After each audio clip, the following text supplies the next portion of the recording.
우리 하나님 여호와께서 우리에게 명령하신 대로 우리가 호렙산을 떠나 너희가 보았던 그 크고 두려운 광야를 지나 아모리 족속의 산지길로 가데스 바네아에 이른 때에 내가 너희에게 이르기를 우리 하나님 여호와께서 우리에게 주신 아모리 족속의 산지에 너희가 이르렀나니 너희의 하나님 여호와께서 이 땅을 너희 앞에 두셨은즉 너희 조상의 하나님 여호와께서 너희에게 이르신 대로 올라가서 차지하라. 두려워하지 말라.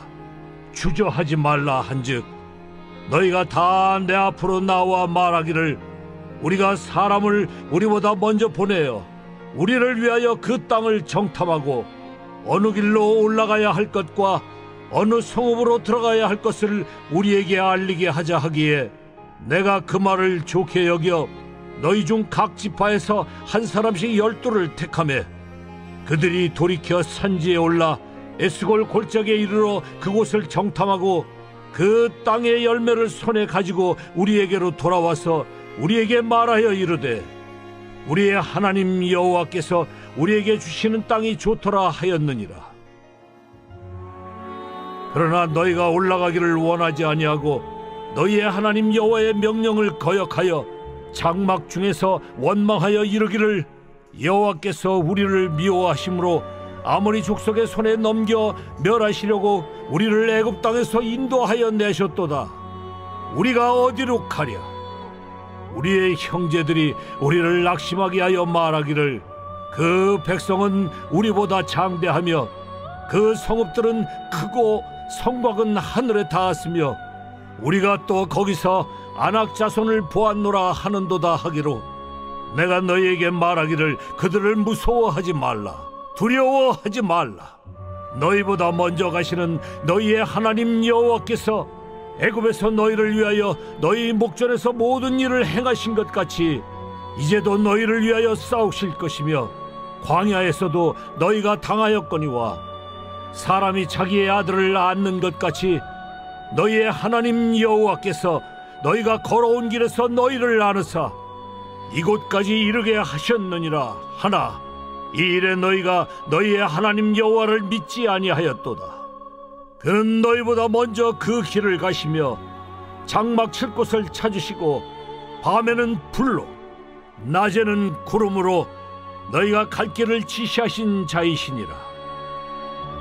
여호와께서 너희의 말소리를 들으시고 노하사 맹세하여 이르시되 이 악한 세대 사람들 중에는 내가 그들의 조상에게 주기로 맹세한 좋은 땅을 볼 자가 하나도 없으리라. 오직 여분네 아들 갈렙은 온전히 여호와께 순종하였은즉 그는 그것을 볼 것이요 그가 밟은 땅을 내가 그와 그의 자손에게 주리라 하시고. 할렐루야. 우리 가운데 세례 행하신 놀라우신 주님의 이름을 찬양합니다.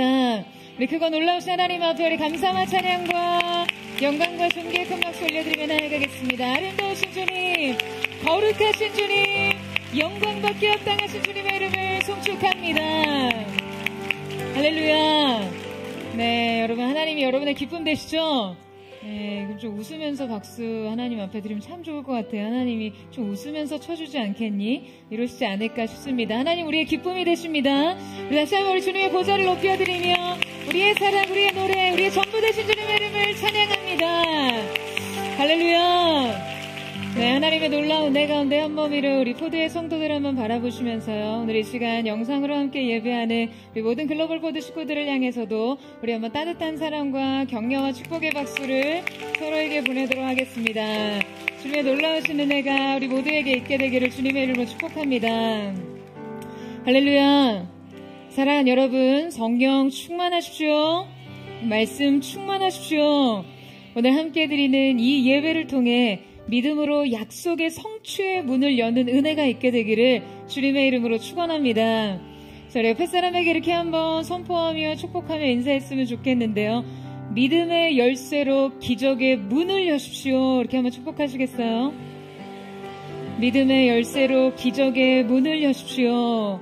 오늘 그 믿음으로 우리 인생의 기적의 문이 활짝 열리는 놀라운 은혜의 역사가 있게 되기를 축복합니다. 여러분이 복기라는 말 들어보셨죠? 복기는 원래 이 바둑 용어인데요. 대국이 끝난 후 이 대국자 두 사람이 바둑의 이 판국을 비평하기 위해서 처음부터 두었던 순서대로 다시 두어보는 일을 가리킵니다. 바둑에서 복기는 패자의 시간이라고도 하는데요. 이 패자는 자신이 둔 그 악수를 되짚으며 잘못된 그 실패의 순간들과 직면합니다. 바둑의 전설이라고 불리는 이 조훈현 구단은요, 할 수만 있다면 피하고 싶다. 자신의 치부를 정면으로 바라보고 싶은 사람은 아무도 없다라고 하며 그 패전 후 복기의 고통을 토로한 바 있습니다. 그런데 바둑에서 복기를 회피하면 실력을 키울 수 없다는 것을 누구도 부인하지 않아요. 복기를 게을리하는 하수들은 패착을 매번 반복해 패배의 굴레에서 좀처럼 벗어나지 못한다는 것이죠.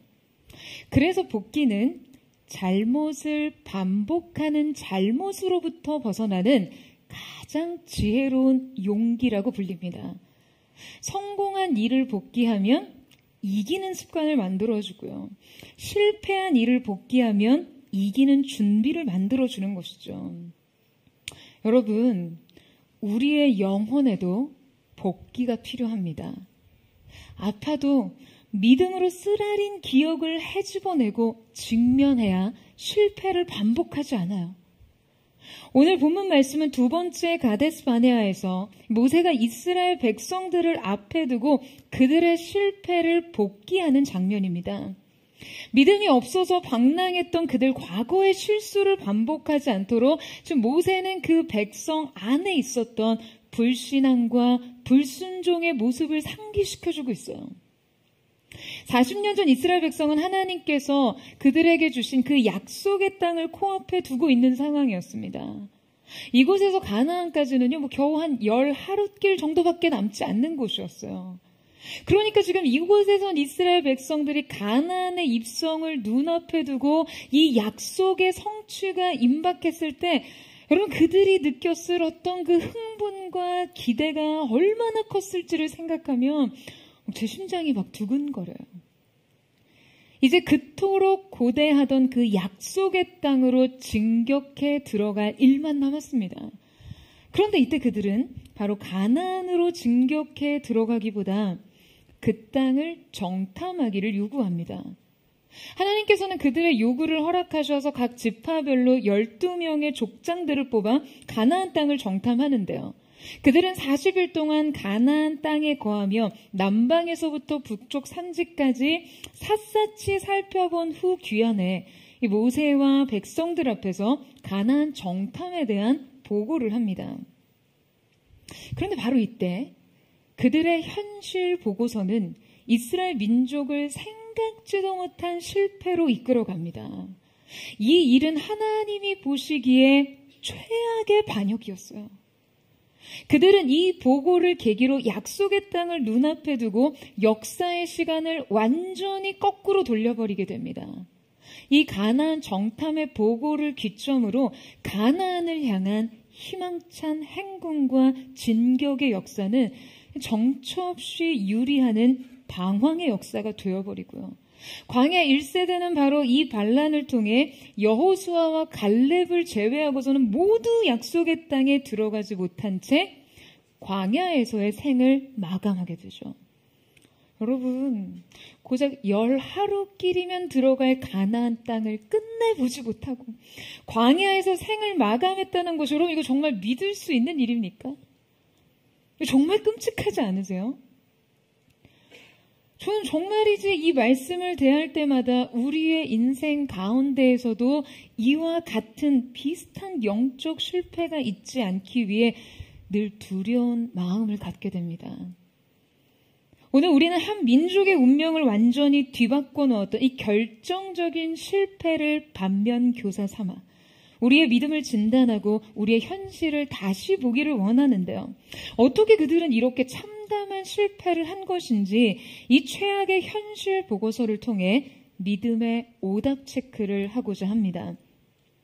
그들의 잘못된 현실 보고서를 통해 본 믿음의 오답 체크 첫 번째는 사실과 두려움을 구별하라 입니다. 자, 여러분 한번 저를 따라해 보시겠어요? 사실과 두려움을 구별하라. 자, 10명의 정탐꾼들이 40일간의 정탐을 마치고 이스라엘 백성 앞에 나왔습니다. 하나님께서는 그들에게 가나안 땅을 매우 자세하고 면밀하게 조사하고 올 것을 허용하셨죠. 총 12명의 정탐꾼들은요, 그 땅에서 가져온 막 과일들을 모세와 이스라엘 지도자들 앞에 보여요. 아마도 그냥 이 과일은 보기만 해도 그 땅의 풍요를 단번에 파악할 수 있는 정말 탐스러운 열매들이었어요. 그들은 그 땅에 자라고 거둔 열매를 내보이면서 진정 이 땅은 젖과 꿀이 흐르는 땅이라고 보고합니다. 여러분, 이 젖과 꿀이 흐른다는 것은 어떤 의미죠? 이 젖이라는 것은 가축의 생명 공급이죠. 이곳은 곧 그들의 생명과 영양 상태, 그리고 지속 가능한 생존 환경과 번영을 상징하는 조건입니다. 꿀이 흐른다는 것은요, 은유적으로 땅의 풍요를 상징하기도 하지만요, 꿀은 야생에서 꿀벌에 의해 자연적으로 발생하는 식량 자원이죠. 알버트 아인슈타인이 꿀벌이 사라지면 인류는 4년 안에 멸종할 것이다 라는 말을 남기기도 했습니다. 그만큼 꿀벌의 활동이 굉장히 활발하다는 것은 꿀벌이 꽃가루를 수집하고 꿀을 생산하는 과정에서 다양한 식물과의 활발한 상호작용을 할 만큼 지금 그 땅의 생태 환경이 굉장히 건강하고 식물이 풍부하다라는 의미예요. 그 꿀의 달콤함이 땅의 비옥함과 풍부함을 상징하는 것이거든요. 그들은 가나안 땅이 하나님의 그 약속하심과 동일하게 풍요의 땅이라는 것을 눈으로 확인했고, 지금 그 물증으로서 그 땅의 과실을 그들 앞에 내보이게 된 것이었어요. 자, 여러분, 여기까지는요, 10명의 정탐꾼이 동일한 보고를 모세에게 하고 있습니다. 그 땅의 비옥함과 풍부함에 대해서 말이에요. 그런데 바로 이 지점에서부터 그들의 보고가 극명하게 갈리는데요.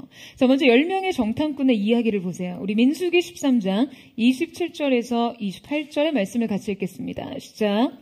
모세에게 말하여 이르되 당신이 우리를 보낸 땅에 간즉 과연 그 땅에 젖과 꿀이 흐르는데 이것은 그 땅의 과일이니이다. 그러나 그 땅 거주민은 강하고 성읍은 견고하고 힘이 클 뿐 아니라 거기서 아낙 자손을 보았으며. 자, 그리고 갈렙의 보고가 이어집니다. 갈렙이 모세 앞에서 백성을 조용하게 하고 이르되 우리가 곧 올라가서 그 땅을 취하자 능히 이기리라 하네. 10명의 정탐꾼과 여호수아와 갈렙의 2명의 보고 내용이요, 지금 여기에서부터 큰 차이를 갖게 됩니다. 여러분, 이 차이는 어디에서 발생하는 것이죠? 여러분, 두 그룹의 보고가 일치하던 지점은 정확히 팩트까지였어요. 바로 가나안 땅에 대한 팩트 그 자체에 있어서는 이견이 없었습니다. 그런데 그 팩트에 대한 각자의 오피니언에 있어서는 극명한 차이가 있었어요. 여러분, 갈렙이 뭐라고 했어요? 그 땅을 취하자 능히 이기리라. 하지만 10명의 정탐꾼은 여러분 뭐라고 말합니까? 우리는 그 백성을 치지 못하리라. 그들은 우리보다 강하다. 여러분, 사실에 대해서는 모두 똑같은 진단을 내렸지만 의견과 해석에 있어서는 극명한 차이가 발생하는 이유가 무엇입니까? 마주한 현실은 똑같은데 왜 누구는 되고 누구는 안 되냐는 거예요. 여러분, 많은 사람들이 바로 이 지점에서 심각한 믿음의 오류를 범합니다. 동일한 조건에도 전혀 다른 선택을 내리는 이유가 바로 여기서 발생해요. 많은 사람들이 이런 상황에서 믿음을 사용하지 않거나 혹은 잘못 사용합니다. 두려운 현실의 문제를 직면할 때 그 믿음을 아예 발휘하지 않고 포기해버리거나 회피적인 위안을 믿음이라고 착각해서 현실을 그저 부정하고 외면하는 방식으로 현실에 대응하는 것이죠. 여러분, 10명의 정탐꾼들이 말했어요. 당신이 우리를 보낸 땅에 간즉 과연 그 땅에 젖과 꿀이 흐릅니다. 여러분, 그들은 분명 그 땅을 보았어요. 모든 것을 다 보았습니다. 그 땅이 젖과 꿀이 흐르는 땅임을 보았어요. 그 땅의 아낙 자손들도 보았어요. 그들은 철병거도 보았습니다. 높은 성벽도 보았어요. 그들은 매우 현실적이고 합리적인 사람들이었어요. 그래서 그들은 그 땅의 사람들 앞에서 자신들의 연약함과 불리함을 굉장히 객관적으로 정확하게 알게 됐어요. 여러분, 그런데 그들의 말 속엔 하나님이라는 단어가 없었습니다. 그 축복의 땅은 하나님이 주실 기업이라는 땅이라는 의식이 없었어요. 그들의 현식, 인식에는 철저하게 하나님이 배제되었고 믿음이 결여되어 있었습니다. 그래서 그들은 결정적인 순간 그러나를 말해요. 그러나 그 땅 거주민은 강하고 성읍은 견고하고 심이 클 뿐 아니라 거기서 아낙 자손을 보았으며 그들은 하나님이 약속해 주신 땅이 아름답고 기름지고 풍부해 흠모할 만한 것이지만 그러나 그것을 얻는 것에는 많은 장애물과 강한 적들이 있어서 결국 우리들은 그 땅에 들어갈 수 없을 것이다라고 말했어요. 여러분, 가장 중요한 시기, 승리를 향해 전진해야 할 시기에 그들은 그러나를 말했습니다. 하나님께서 약속해 주신 것은 너무나 아름답고 귀한 것이지만 그러나 그것은 꿈에 불과할 뿐 현실적으로는 얻을 수 없다고요. 여러분, 언제나 합리성은요, 결정적인 시기에 그러나를 말합니다. 반드시 기억해야 할 것은 여러분, 믿음은요, 현실 부정이 아니에요. 어떤 사실 자체를 회피하거나 부정하거나 왜곡하는 것이 믿음이 아닙니다. 여러분, 믿음은 현실을 아주 객관적으로 냉정하게 진단하고 분석해야 합니다. 그렇다면 여러분, 우리의 삶의 현실은 어디에 기초해 있습니까? 여러분, 현실은요, 이성의 합리성에 기초해 있어요. 현실은 어디까지나 철저한 인과관계에 매여 있어요. 그래서 우리의 이 믿음은 우리의 삶에서 종종 이 합리성으로부터 방해를 받습니다. 그러니까 우리의 믿음이 발휘될 때 합리적 이성이 이 믿음의 저항을 일으키거든요. 그러니까 합리적인 이성에 의하면 보이지 않는 그 하나님의 존재와 영적인 세계는 받아들이기 힘들죠. 그러니까 우리가 이 세계 안에서 갇혀서 세상을 바라보고 삶을 이해하며 여러분, 결코 믿음은 발휘될 수 없습니다. 그렇다면 여러분, 본질적으로 믿음과 이성은 적대적입니까? 믿음은 늘 합리성을 거슬려야 발휘되는 거예요. 여러분, 많은 사람들이 믿음과 합리적 이성을 적대적으로 여깁니다. 여러분, 믿음은 합리성에 적대적이기보다는 합리성을 초월하는 것이에요. 여러분, 아멘이세요? 여러분, 합리적 이성을 누가 창조하셨나요? 여러분, 그 또한 하나님의 지혜 아닙니까? 문제는 이성의 합리성 안에 하나님을 가두고 그분을 제한하는 것이 문제죠. 우리의 믿음이 합리성을 부정하고 이것을 거스르면요, 지나친 신비주의에 빠집니다.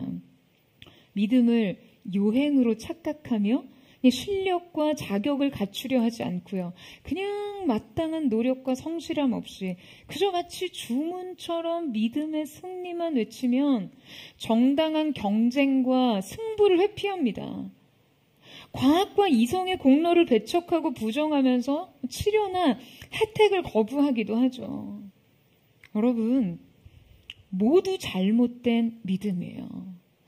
믿음은 현실을 부정하는 것이 아니고요, 현실을 똑바로 보는 것이에요.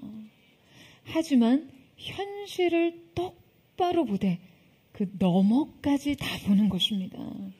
이 현실을 능히 다스리시는 그 전능하신 하나님을 의식하면서 보는 것이에요. 말씀으로 천지를 창조하시고 마른 뼈를 군대로 일으키시는 그 위대하신 하나님을 통해서 보는 것입니다. 할렐루야. 여러분 이 사실을 믿으세요?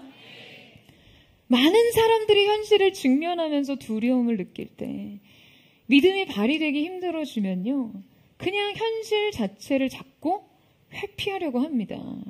아니에요, 여러분. 현실을 똑바로 보세요. 여러분, 애초에 이스라엘 백성들과 가나안 족속은 게임이 안 되는 상대 맞습니다. 그 땅에 살던 아모리 족속은요, 그야말로 그들이 충분한 위협을 느낄 만한 사람들이었거든요. 아모리 족속 중에는 이 아낙 자손들도 거주하고 있었는데요. 자, 이 아낙 자손이란 목이 긴 목을 가진 자라는 뜻으로 지금 그들은 신장이 매우 장대한 자이언트 그룹, 거인족이었다고 추측하고 있습니다. 하필이면 그 땅에 사는 거주민들이요, 아낙 자손이에요. 그 땅은 이미 장대한 족속들에 의해 점령된 땅이고 그들의 성곽은 하늘에 닿을 정도라고 보고합니다. 그들은 그곳에서 오랜 세월 정착해서 안정적인 농경사회와 철기 문명을 이루고 있었어요. 그러니까 그걸 보고 돌아와서 두려움을 느끼는 것이 어쩌면 당연하죠. 어떻게 430년 노예 생활에서 벗어나 이제 광야를 지나온 유목 민족이 농경 생활의 도시 문명을 일구고 살아가는 이런 전투 민족을 이길 수 있습니까? 그들의 타고난 신체적 조건과 삶의 조건들을 이길 수 없어요. 그리고 현실적으로는 당연히 불가능하죠. 그런데 믿음으로도 이 결론이 당연합니까?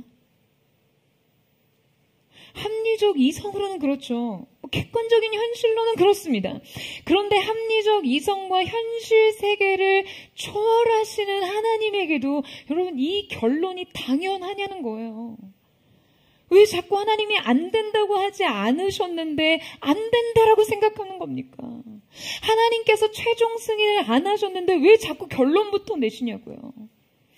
현실적으로 안 되는 것도 물론 있죠. 그런데 안 되는 것을 되게 하는 분이 계세요. 여러분 하나님이 계시잖아요. 여러분 아멘이세요? 여러분 우리의 믿음은 이럴 때 오히려 정확한 사실을 이용해야 합니다. 냉정한 현실을 받아들이고 합리적 현실을 직면해야 해요. 왜냐? 안 되는 것을 되게 하시는 하나님의 역사를 발견해야 하니까요. 그 놀라운 역사를 찬양하고 기뻐하며 감사해야 하니까요. 사랑하는 여러분 현실의 문제에 부딪히셨습니까? 약속의 성취와 현실 간의 거리가 너무나 멀게 느껴지세요? 그렇다면 약속과 현실의 괴리에서 여러분 그 믿음은 대체 무엇을 하는 것인가요? 대체 우리의 믿음은 왜 이때 그렇게 무능하고 무력해야 하나요? 사랑하는 여러분, 바로 이때가 믿음이 발휘될 절호의 기회 아닙니까? 여러분 내 준비가 막 부족한 걸 보셨어요? 내 능력이 턱없이 부족하고 여러분의 한계에 직면하셨습니까? 여러분 그러면 더 노력하세요. 최선을 다하세요. 대신 이 최선 위에 하나님의 완성을 구하십시오. 근명한 농부처럼 땀을 흘리고 성실히 노력하면서 동시에 하늘의 이른 비와 늦은 비를 구하세요. 하늘이 내는 결실은 절대 땅을 배반하지 않습니다. 여러분 냉정하고 잔인한 현실 결론이 끝인 것 같으시죠? 여러분 하나님께서는 합력하여 선을 이룬다고 하셨어요. 선을 이룬다는 것은 분명 여러분 협력이 아니라 합력입니다. 동일한 방향의 힘, 협력이 아니라 서로 저항하고 충돌하고 어긋나는 모든 상황, 조건, 환경, 자원, 이 사건을 하나로 모아서 선이 되게 하시는 것이 하나님의 역사예요. 여러분, 여러분의 차가운 현실에 여러분 무엇을 더하라고요? 믿음을 더하세요. 그 냉혹한 현실에 여러분 무엇을 더해요? 하나님을 더하십시오. 하나님을 믿으세요. 하나님께 능력을 구하세요. 하나님께서 친히 일하시도록 기도하십시오. 여러분, 여러분이 일하면 여러분이 일할 뿐이지만 여러분이 기도하면 하나님께서 일하시는 줄로 믿습니다. 믿음의 눈을 들어 하나님의 역사를 목도하세요. 저는 여러분의 인생의 계산, 여러분의 인생 셈법에 언제나 하나님을 더하는 은혜가 있게 되기를 주님의 이름으로 축원합니다. 그들의 잘못된 현실 보고서를 통해 본 믿음의 오답 체크 두 번째는 무엇을 주목할지 결정하라입니다. 저를 따라해 보시겠어요? 무엇을 주목할지 결정하라. 자, 여러분, 본래 정탐을 하는 것엔 어떤 목적이 있었습니까? 지금 40년 전 당시 상황을 기록한 민수기에는 이렇게 생략이 되어 있어서 지금 이 정탐 활동이 하나님의 뜻과 어떤 명령에 의한 것으로 나타나 있지만요. 오늘 보면 19절에서 25절 말씀을 보면 가데스 바네아에 도착하자마자 하나님께서는 주저하지 말고 두려워하지 말고 바로 올라가 그 땅을 취하라고 하셨어요. 그러니까 가나안 땅을 정탐하고자 했던 의지는 하나님의 뜻과 명령보다는 이스라엘 백성들의 요청에 의한 것이었습니다. 하나님께서는 정탐이 필요하다고 생각하지 않으셨어요. 여러분, 사실상 가나안 땅에 정탐이 필요했습니까? 어차피 싸움의 전략도, 기술도, 군사적 능력도, 승리도 지금 모두 하나님께서 주시는 것이었다면 여러분, 전술적 차원에서는요, 정탐은 애초에 필요 없는 것이죠. 그 땅은 약속에 순종하는 믿음으로 취하면 되는 것이에요. 그렇다면 하나님께서 그들에게 정탐을 허용하신 이유는 무엇입니까? 지금 하나님 편에서 그들이 그 땅을 직접 봐야 하는 것은 딱 한 가지 목적밖에 없습니다. 바로 꿈꾸기 위한 목적뿐이었어요. 그 하나님이 주신 약속의 아름다움, 그 경이로움, 하나님이 예비하신 것들이 얼마나 복된 것인지를 직접 보기 위해 보내셨습니다. 하나님이 약속하신 젖과 꿀이 흐르는 땅을 보고 돌아와서 그 하나님의 역사를 기대하고 전열을 가다듬는 것 말이죠. 이제 그 땅을 취하자, 우리가 능히 이기리라 라고 말했던 그런 갈렙과 같이 말이에요. 하지만 그들은 하나님이 그 땅을 보게 하신 그분의 목적에 근본적으로 연합하지 못했습니다. 여러분, 그들은요, 이 싸움을 근본적으로 이해하지 못하고 있었어요. 출애굽을 통한 하나님의 구원 계획을 이해하지 못했어요. 그저 이스라엘 백성들은 과연 우리가 그들을 이길 만한가를 따져보기 위해 그곳에 가고 싶었던 것이죠. 확인하고 싶었어요. 약속만으로는 부족했어요. 약속만으로는 안심할 수 없었어요. 그 불안한 미지한 미래를 눈으로 보고 확인하고 싶었어요. 그야말로 전력을 파악하러 간 거예요. 이 출발선 자체가 애초에 불신앙에 근거한 것이었어요. 여러분, 우리는 근본적으로 믿음의 출발이 아닌 일에 있어서 결코 선한 것을 구할 수 없음을 알아야 합니다. 그들의 믿음 없음에서 시작한 이 정탐은요, 끝내 더욱 현실을 약속과 전혀 상관없이 재구성하기에 이릅니다. 여러분, 애초에 하나님께서 모세를 통해 그들에게 지금 이 정탐을 지시하셨을 때 그들에게 보고 오라고 말씀하신 것이 여러분 무엇이었습니까? 정탐을 허락하셨을 때 그들에게 무엇을 보고 오라고 말씀하셨죠? 2절 말씀에 사람을 보내어 내가 이스라엘 자손에게 주는 가나안 땅을 정탐하게 하되. 여러분, 그러니까 하나님께서는요, 지금 정탐꾼에게 뭘 보고 오라고 하셨어요? 제가 다 읽어드렸잖아요. 뭘 보고 오라고 하셨어요? 땅을 보고 오라고 하셨죠. 그런데 10명의 정탐꾼은 여러분 그곳에 가서 무엇을 봤습니까? 자, 민수기 13장 29절 말씀 보시겠어요? 같이 한번 읽겠습니다. 시작. 그러나 그 땅 거주민은 강하고 성읍은 견고하고 힘이 클 뿐 아니라 거기서 안악 조선을 보았으며 그러나 거기서 안악 자손을 보았으며 여러분 그들은요 땅을 주목하지 않았어요. 땅을 보기는 했는데 그 땅의 거주민을 주목해서 봤습니다. 하나님께서 주시겠다고 하신 땅보다는 그 땅에 사는 사람을 더 보았어요. 자, 여러분 이게 어떤 의미죠? 여러분 그들은 하나님의 약속을 의식하지 않았기 때문에 막상 그 땅에 들어갔을 때도 하나님께서 주시겠다고 하신 약속하신 땅에는 깊은 관심을 두지 않았습니다. 대신 뭐가 중요했어요? 그들은 자신이 중요했어요. 여러분 그러니까 뭐가 보입니까? 그 땅에 사는 사람이 보입니다. 사람이 보니까 여러분 뭐가 문제가 됐어요? 자신이 문제가 됩니다. 자신을 개입시키기 시작했어요. 그러니까 뭐가 발동했어요? 자기 보호 본능이 발휘됩니다. 그들과 자신들과 사이에 비교 평가가 일어났어요. 급기야 여러분 그들의 판단은 어디에 이릅니까? 우리 함께 32절에 33절 말씀 읽겠습니다. 시작. 이스라엘 자손 앞에서 그 정탐한 땅을 악평하여 이르되 우리가 두루 다니며 정탐한 땅은 그 거주민을 삼키는 땅이요 거기서 본 모든 백성은 신장이 장대한 자들이며 거기서 네피림 후손인 아낙 자손의 거인들을 보았나니 우리는 스스로 보기에도 메뚜기 같으니 그들이 보기에도 그와 같았을 것이니라.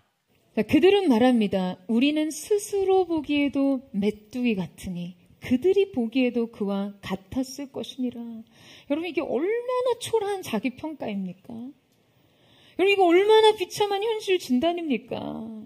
그들은 하나님이 주시겠다고 약속하신 그 땅을 보고 기뻐하고 감사하고 찬양하기를 거부하고요. 대신 자신을 봅니다. 스스로 자신을 보니 자기가 메뚜기 같았어요. 그리고 나니 사람들이 자신을 어떻게 볼지 의식되기 시작합니다. 결국 사람들도 자신이 자기를 보는 방식으로 그렇게 나를 볼 거라고 단정해요. 여러분 물론 가나안 사람들의 신장은 장대했고 그 땅은 심지어 네피림의 후손인 아낙 자손들이 거주하고 있었습니다. 하지만 하나님께서 이 땅을 그들에게 주심에 있어서 그 땅에 누가 살든지 여러분 그건 중요한 것이 아니었어요. 중요한 것은 그 땅을 이스라엘에게 주시겠다고 하신 하나님이 그것을 약속하셨다는 사실입니다. 여러분 아멘이세요?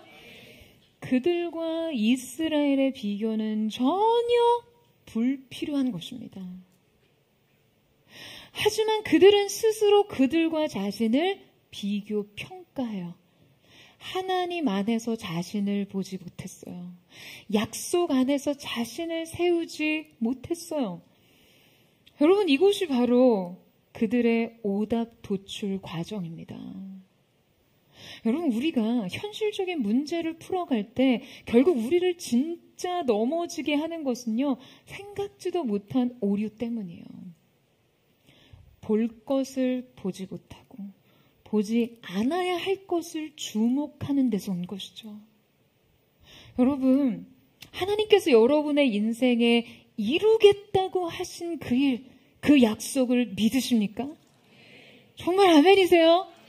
여러분 그럼 이제 믿음과 순종으로 싸우세요. 그리고 취하세요. 여러분 답은 그뿐입니다. 이것저것 비교하지 마시고요. 하나님께서 보라고 하신 것만 주목하세요. 아멘이세요? 일본 아오모리에는 사과가 굉장히 유명한 지역인데요. 이 아오모리 사과 농장의 일화가 일본 신문에 대서특필된 적이 있었습니다. 그해 이 아오모리 지역에 엄청난 규모의 태풍이 찾아왔고요. 이로 인한 피해가 굉장히 심각했어요. 그러니까 무엇보다 이 지역의 농장에 태풍으로 인해 90%의 사과가 땅에 떨어지고 말았어요. 그러니까 농장의 바닥에 떨어진 사과를 바라보면서 농장 주인은 그냥 망연자실할 수밖에 없었습니다. 그러니까 이 농장 주인이 막 절망스러운 마음으로 땅에 떨어진 사과들과 나무에 이제 얼마 남지 않은 달려있는 사과를 바라봤을 때 그는 그때 땅에 떨어진 90%의 사과보다 떨어지지 않은 10%의 사과에 주목하게 되었습니다. 그리고 풍속 53.9m의 태풍에도 떨어지지 않는 사과라는 증명서와 함께 포장을 해서요. 대학 입시 기원 상품으로 판매를 했어요. 근데 이게 기존 사과에 비해서 몇십 배 고가임에도 불구하고 완전히 대박이 난 거예요. 없어서 못 팔아요. 여러분 같으면 그 사과 안 사고 싶으시겠어요? 53.9m의 풍속에도 떨어지지 않는, 절대 떨어지지 않는 사과래잖아요. 여러분, 같은 사실이었어요. 바꿀 수 없는 현실이었습니다. 낙심하고 좌절할 만한 절망적인 상황이었어요. 그러나 그 현실에 대한 반전은 그 사실 속에서 무엇을 보느냐가 결정했습니다. 여러분, 믿음의 사람은요, 같은 것을 보되 다르게 보는 사람들입니다. 믿음의 인식은요, 현실의 상을 이렇게 다르게 보게 합니다. 믿음의 눈은 현실 속에 다른 해석을 불러일으켜요. 갈렙은 가나안 땅을 보고 막 가슴이 뛰었어요. 하나님께서 주시겠다고 하신 그 땅은 실로 젖과 꿀이 흐르는 땅이었어요. 그는 그 땅을 두 눈으로 보고 두 발로 밟으니 흥분을 가라앉힐 수가 없었어요. 하나님께서 그들에게 허락하신 것은 너무나 놀라운 축복이었으니까요. 이 땅을 소유하게 된다니 막 믿을 수 없이 기뻤어요. 그 땅을 실제 보고 나니 얼른 자기 백성으로 돌아가서 막 서둘러 가나안 진격을 준비하고 싶은 마음이 불같이 일어났습니다. 여러분, 대체 그 땅에 누가 살건 뭐가 중요합니까? 하나님이 주시겠다고 하셨는데요. 하나님의 약속에 의하면요, 장차 소유주가 자기 자신인데요. 등기부 등본에 이미 도장 찍혔어요. 그가 이 땅을 바라보는 판단의 기준은 매우 정확했습니다. 민수기 14장 7절에서 9절 말씀을 같이 읽겠습니다. 시작. 이스라엘 자손의 온 회중에게 말하여 이르되 우리가 두루 다니며 정탐한 땅은 심히 아름다운 땅이라. 여호와께서 우리를 기뻐하시면 우리를 그 땅으로 인도하여 들이시고 그 땅을 우리에게 주시리라. 이는 과연 젖과 꿀이 흐르는 땅이니라. 다만 여호와를 거역하지는 말라. 또 그 땅 백성을 두려워하지 말라. 그들은 우리의 먹이라. 그들의 보호자는 그들에게서 떠났고 여호와는 우리와 함께 하시느니라. 그들을 두려워하지 말라 하나. 여러분, 지금 그의 말을 들어보세요. 지금 갈렙이 그 땅을 취하는 기준이 어디에 있었습니까? 여호와께서 우리를 기뻐하시며. 여러분, 갈렙이 생각하는 그들의 전력은요, 딱 이거 하나뿐이었어요. 여호와께서 우리를 기뻐하시며. 그는 주님의 기쁨이 되기 위해 자신의 전 믿음을 총동원합니다. 그는 자신이 그들에 비하면 메뚜기에 불과하다고 말하던 백성들 앞에서 당당하게 말합니다. 그들은 우리의 먹이라, 우리의 밥이라.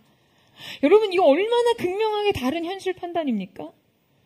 지금 다른 정탐꾼들은 뭐라고 했다고요? 우리는 그들 보기에 메뚜기라는 거예요. 이 메뚜기 정체성이요. 근데 갈렙은 그 거인족들을 보고도 그들은 그냥 우리의 밥이라고 말해요.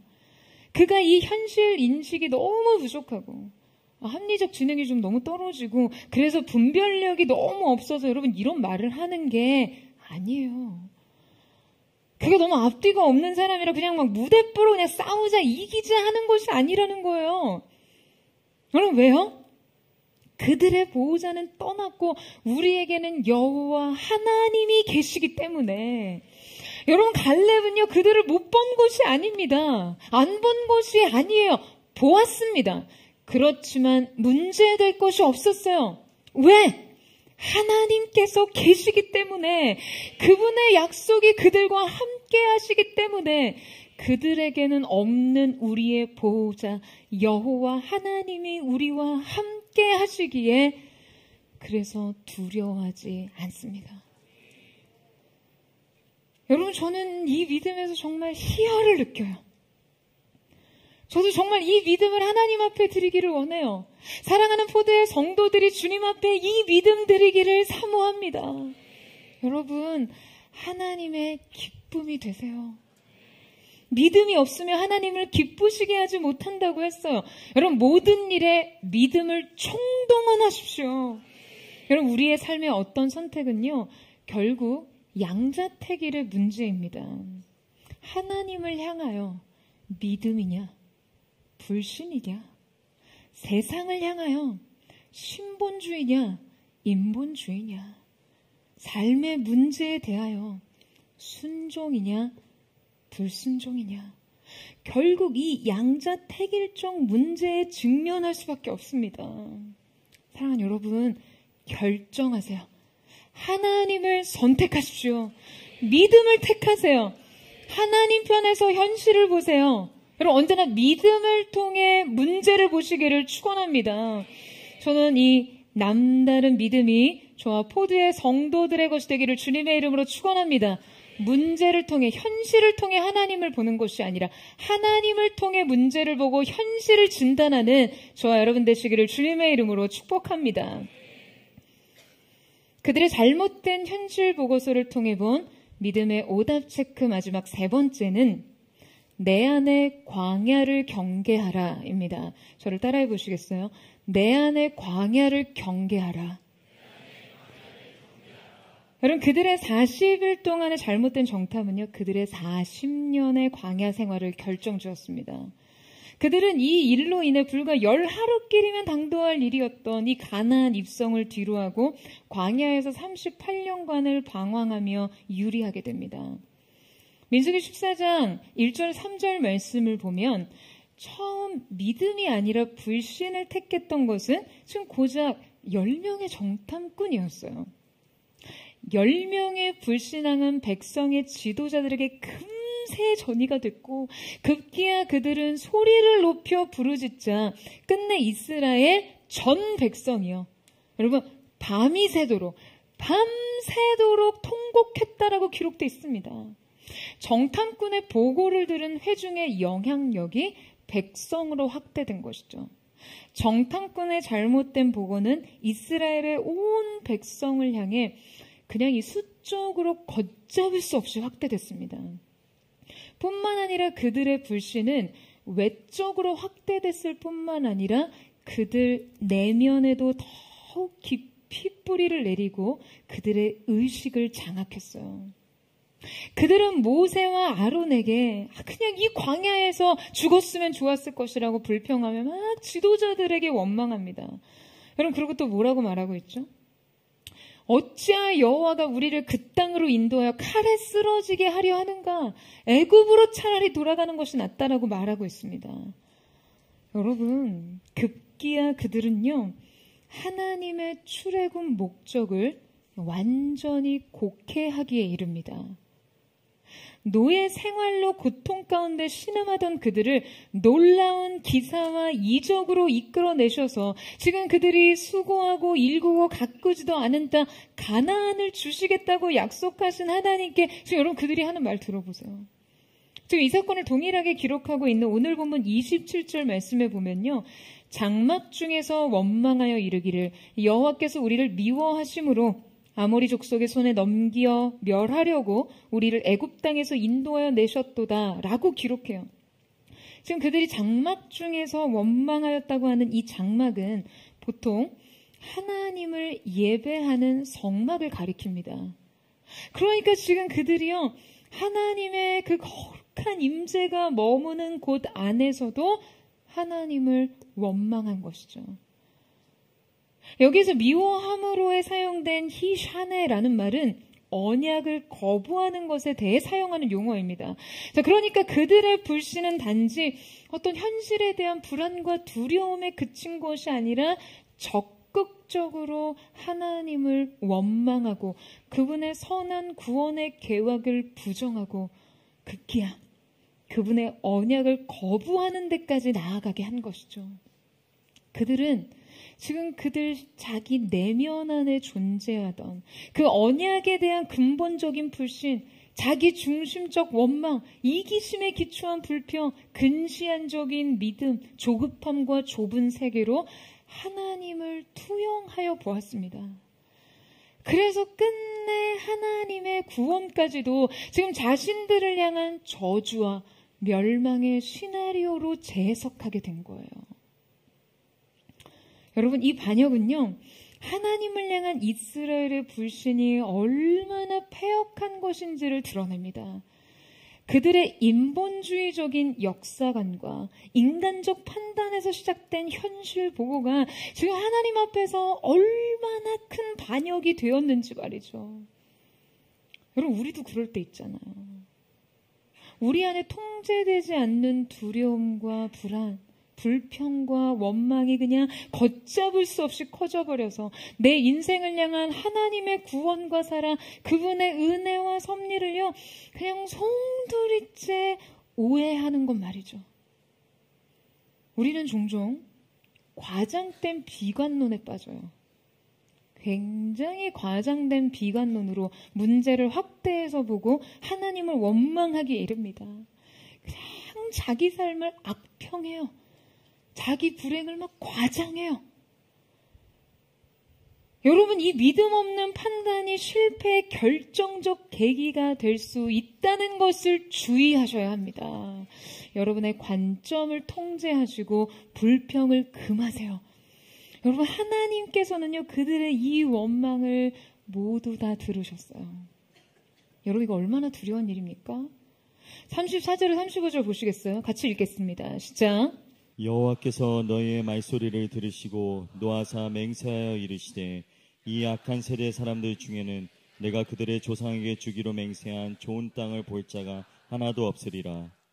자, 하나님께서는 가데스 바네아에서 이 불신에 합류한 출애굽 1세대가 지금 광야에서 모두 죽을 때까지 그들을 광야에 머물도록 하십니다.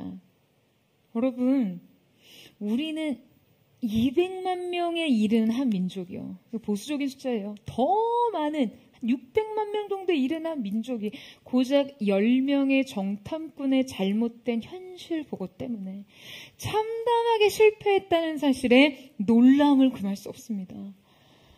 아니, 어떻게 백성 전체 의식이요, 이 10명의 현실 진단에 의해서 여러분 이처럼 비참하게 무너질 수 있느냐, 어떻게 그럴 수 있지라고 생각할 줄 모르지만 여러분, 이것이 바로 죄의 본성이고 공동체의 죄가 감염되는 특징입니다. 여러분, 고작 10명이었어요. 한 민족을 망하게 하는데요, 10명이면 충분했습니다.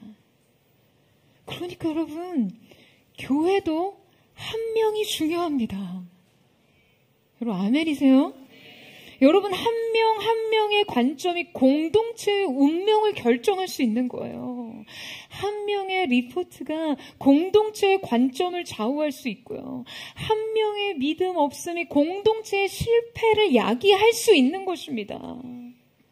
여러분뿐만 아니라 10명의 정탐꾼이 한 민족을 잠식시켰듯이 우리는, 여러분, 우리의 내면의 광야가 우리의 외부 세계까지 광야로 만든다는 것을 기억하셔야 돼요.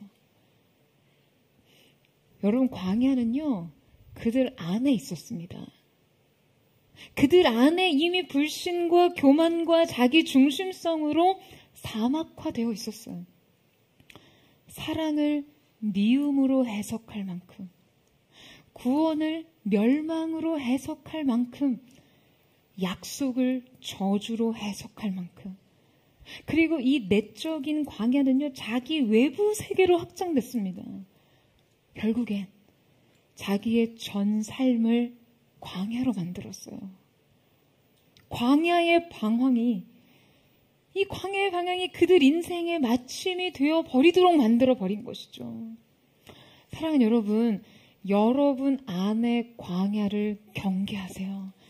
그 황량하고 척박한 생각이 진짜 3도 광야로 만들지 않도록 하세요. 여러분, 이 이스라엘의 내적인 광야가 끝내 그들의 남은 평생을 광야에서 보내도록 했다는 것을 반드시 기억하십시오. 여러분의 그 내면이 사막화될 때, 그때 바로 여러분의 영혼에 말씀의 씨앗을 심으세요. 여러분, 성경은 말씀을 씨앗에 비유합니다. 생명을 머금고 있는 씨앗이요. 그렇기 때문에 이 씨앗이 뿌려지고 심겨진 곳에는요, 반드시 열매가 맺힙니다. 변화가 일어나요. EBS에서 2014년도에 특별 기획으로 이 나무 심는 여인 이니전의 이야기를 소개한 적이 있었습니다. 이 중국의 마오스 사막은 아주 그 황사의 진원지답게 생명을 거부하는 사나운 모래바람이 휘몰아치는 그런 곳이었어요. 그냥 어디를 봐도 풀 한 포기가 찾아볼 수 없는 아주 황량한 사막이었습니다. 이니조는 20살이 되던 해 아버지가 정해준 헌처를 따라 사람 한 명 구경할 수 없는 황량한 사막으로 시집을 오게 되었어요.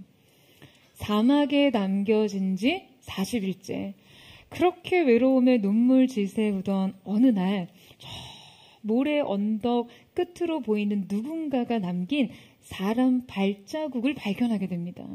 근데 여러분, 그 외로움이 얼마나 깊었으면 그냥 지나가는 행인이 남긴 발자국 위에요, 세숫대야를 덮어서 사람이 그리울 때마다 그것을 열어봤어요. 그걸 들여다봤어요.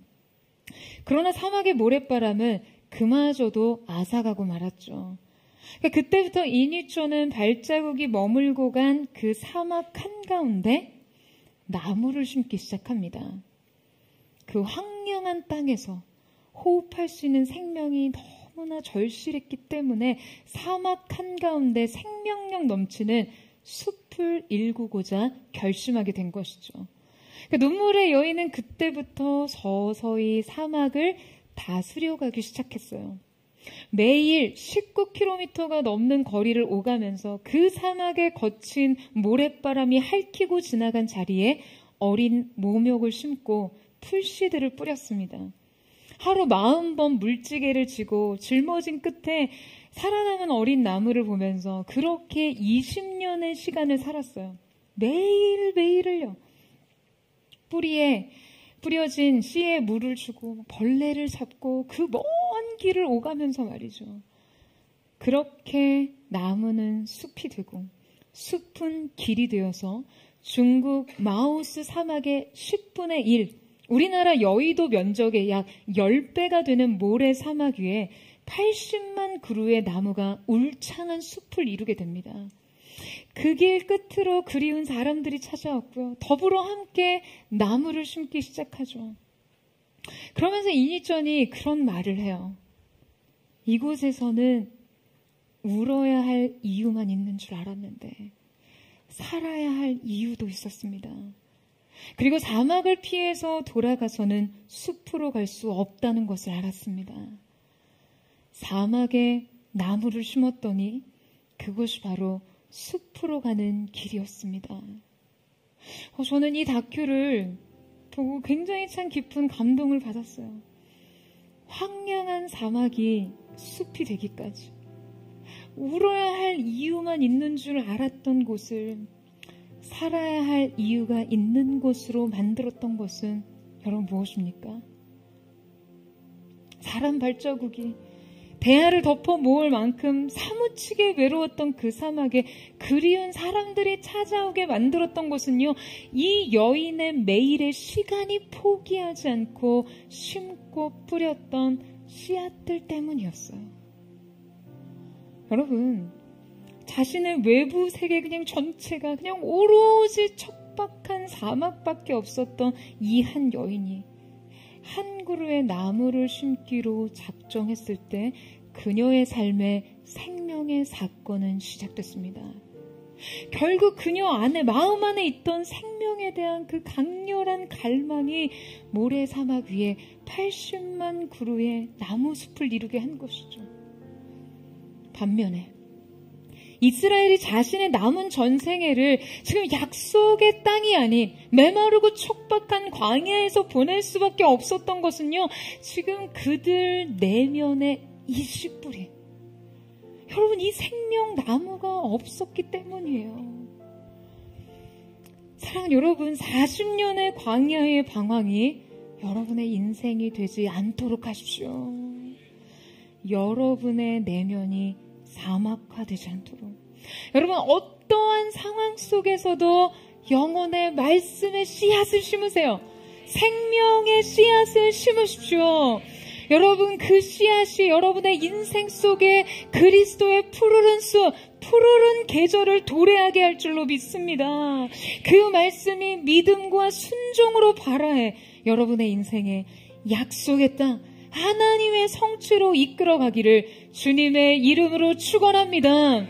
그렇게 오늘 우리의 내면의 광야가 우리의 외부 세계로 확대되지 않게, 우리의 외부 세계의 메마른 광야가 우리의 내면 세계를 결정하지 않되 새로운 믿음의 고백, 오늘 선포된 하나님의 말씀이 여러분의 인생 속에 심겨진 한 그루 생명나무가 되기를 주님의 이름으로 축원합니다. 우리 함께 찬양하며 기도하며 나아갔으면 좋겠습니다. 사랑하는 주님, 광야와 같은 메마르고 촉박한 냉혹한 현실 한가운데서 믿음의 사람으로서 우리가 무엇을 보고 무엇을 선택해야 하는지, 하나님의 사랑을 오해하지 않고 주님의 계획을 의심하지 않고 이미 주신 약속으로 충분하다라고 고백할 수 있는 믿음의 사람들로 주 앞에 서게 하여 주시옵소서. 우리 그 마음 고백하며 우리에게 모든 것을 허락하신 주님 앞에 우리 함께 나아가기를 원합니다. 주님과 같이 날 위해 그 생명 주시며 고통당할 일 있을까? 만물이 죽을 때, 만물이 죽을 때 주친이 채워주시네.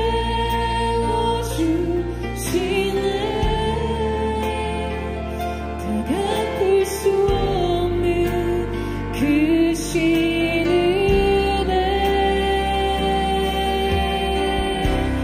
두 손 높이 들고서 목소리 높여 은혜 가운데 주 이름 높이네. 주의 사랑이 하여 자유케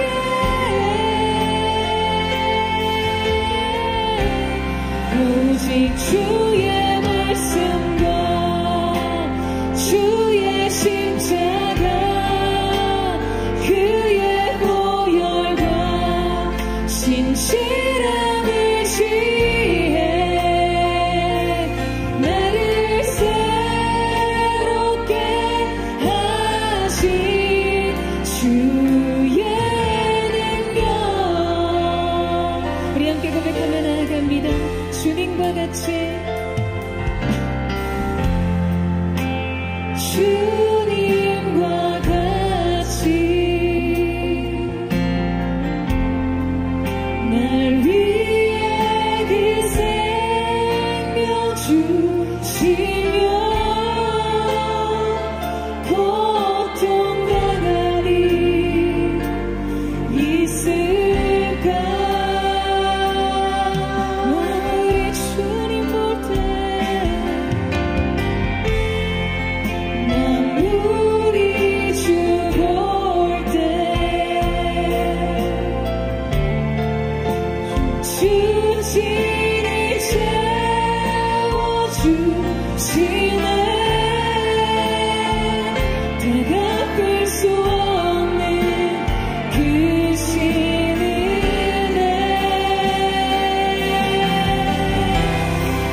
없이 예수님의 이름으로 명하노니 떠나갈지어다, 끊어질지어다. 사랑하는 여러분, 하나님께서 약속하셨다며, 여러분의 인생을 향해 하나님이 말씀하셨다며, 신이 말씀하신 그대로 이루실 줄을 믿으십니까? 정말 그 사실을 믿으세요? 사랑하는 보도의 성도들이 그 믿음을 주님 앞에 드릴 수 있기를 원합니다. 사랑하는 주님, 인생의 결정적인 순간 주저하지 말고 두려워하지 말고 진격하여 그것을 취하여 얻으라 말씀하신 하나님 앞에서 주님, 우리 뒷걸음질 치고 있지 않습니까? 약속만으로는 충분하지 않다고요. 약속만으로는 안심할 수 없다고요. 더 확인시켜주세요. 더 보여주시며 더 확인시켜주시면 믿을 수 있을 것 같아요. 그렇게 말하며 뒷걸음질 치는 결정적인 순간에 그러나를 말하는 주님, 10명의 정탐꾼과 같이 이스라엘 온 민족과 같은 자들이 아닌 갈렙의 믿음으로 주 앞에 설 수 있도록 역사하여 주시옵소서. 주님, 언제나 그렇게 하나님 앞에 불신앙으로 섰던 우리의 삶을 회개합니다. 믿음이 없이는 하나님을 기쁘시게 할 수 없음에도 믿음 없음으로 하나님 앞에 섰던 우리의 삶을 회개하며 나아갑니다. 오늘 우리 가운데 새 믿음을 허락하여 주시옵소서. 오늘 우리 가운데 모든 두려움을 떠나가게 하시고 약속하신 말씀으로 인생을 바라보고 말씀 안에서 인생을 해석하는 하나님의 사람들 되게 하여 주시옵소서. 우리 주의 이름을 부르짖고 우리 예수의 동성으로 기도합니다. 주여, 사랑하는 주님, 오늘 이 시간 우리가 주님 앞에 우리의 마음을 드리며 나아가기를 원합니다. 주님의 약속으로 충분한 오직 하나님께서 말씀하신 대로 능히 이루실 수 있는 하나님이심을 믿음으로 나아가게 하여 주옵소서. 소상치를 하나니 모든 성실을 위초하신 전능하신 하나님께서 마른 뼈에서 분노를 쳐주시고 분노를 일으키실 수 있는 하나님이심을 우리로 하여금 알게 하여 주옵소서. 모든 능력이 하나님께 있음을 고백합니다. 주의 모든 것을 주께서 듣기에 우리의 인생 속에 불신의 정과는 더 이상 필요하지 않음을 선포합니다. 믿음으로 지켜나게 하여 주옵소서. 믿음으로 그 몸을 치유하게 하여 주시옵소서. 믿음으로 약속을 취하게 하여 주옵소서. 약속과 역시의 교훈을 믿음으로 배우며 전능하신 하나님을 바라볼 수 있는 하나님의 믿음이 인생의 삶이 되게 하여 주옵소서. 아멘. 주님, 그렇습니다. 그 주님 위해서 나아가 나아갑니다.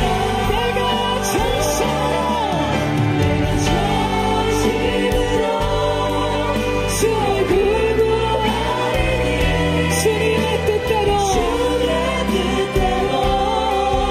나를 세우시리라. 오직 믿음으로 주를 바라보리니 내 주님 곁에서 이라. 주님 내 마음, 주님 내 마음 모아 주님을 바라봅니다. 주 바라봅니다. 눈 떠주 보게 하소서. 오 주님, 내가 주께 가오니 말씀하시고 새롭게. 다시 한번 고백합니다. 주님 내 마음, 주님 내 마음. 우리가 주님을 바라봅니다. 주 바라봅니다. 눈 떠주 보게 하소서. 오 주님, 내가 주께 가오니. 주님 말씀하시고 오늘 주님 하신 우리를 새롭게 하여 주옵소서. 우리의 믿음을 새롭게 하여 주옵소서. 내가 전심으로 주 얼굴 구하리니 주의 뜻대로 나를 세우시리라. 오직 믿음으로 주를 바라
주신 약속에 하나님 앞에 불순종과 불순항의 태도로 메뚜기의 정체성은 떠나가게 하여 주옵소서.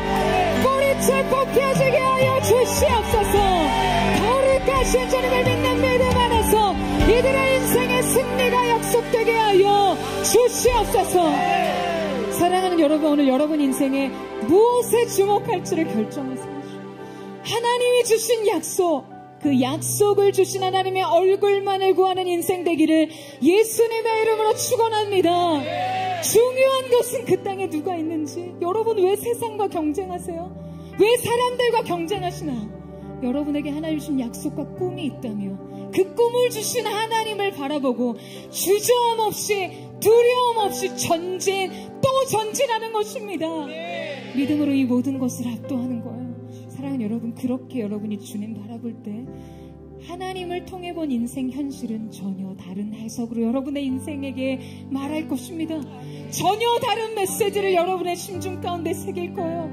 사랑하는 여러분, 믿음의 눈을 들어 주님을 바라보십시오. 전능하신 하나님, 마른 뼈로 군대를 일으키실 수 있는 하나님, 이미 죽은 지 오래된 심령을 일으키신 하나님, 나는 모든 육체의 하나님이라 내게는 능치 못함이 없으리라. 사랑하는 모두의 처치가 이 믿음으로 일어나기를 축원합니다. 주님 기뻐하시는 믿음을 드릴지어다. 여호와께서 우리를 기뻐하시면 능히 우리가 그들을 이기리라. 오늘 믿음을 주여 아버지께 기도합니다.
Yeah.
같은 현실 속에서 다른 것을 보는 믿음의 사람들 되게 해주십시오.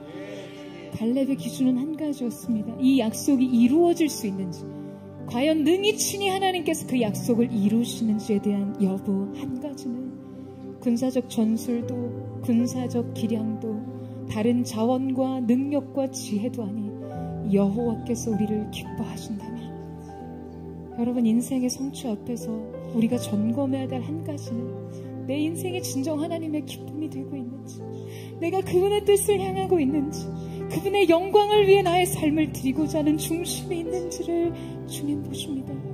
남다른 마음을 가졌던 갈렙과 같이 오늘 여러분의 인생 믿음으로 하나님을 기쁘시게 하기를 주님의 이름으로 축원합니다. 여호와를 기뻐하라. 저가 내 마음의 소원을 이루어 주시리로다. 인생의 소원은 스스로 다른 박질하며 이루는 것이 아니라 우리가 하나님 한 분을 기뻐하며 하나님 말씀하신 약속만으로 충분하다라는 고백으로 믿음으로 주 앞에 나아갈 때 주님께서 친히 이루시는 것인 줄로 믿습니다. 여러분, 수많은 상황과 환경이 광야와 같고 척박한 사막 같을지라도 그 사막이 여러분의 내면을 사막화하지 않게 하세요. 오늘 여러분의 인생에 여러분의 상황과 환경뿐 아니라 내면의 한 그루의 말씀의 씨앗, 생명의 나무를 짓는 은혜가 있게 되기를 축원합니다. 말씀을 향해 달려가세요. 주님의 얼굴을 향해 달려가십시오. 주여 성취하소서. 만군의 여호와의 열심히 이를 이루시리라. 우리 주여 세 번 부르짖고 동성으로 기도합니다.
믿음으로 주님을 영화롭게 하게 하여 주옵소서.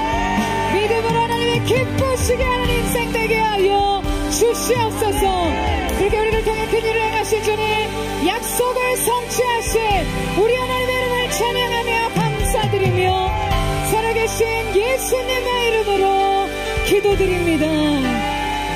아멘.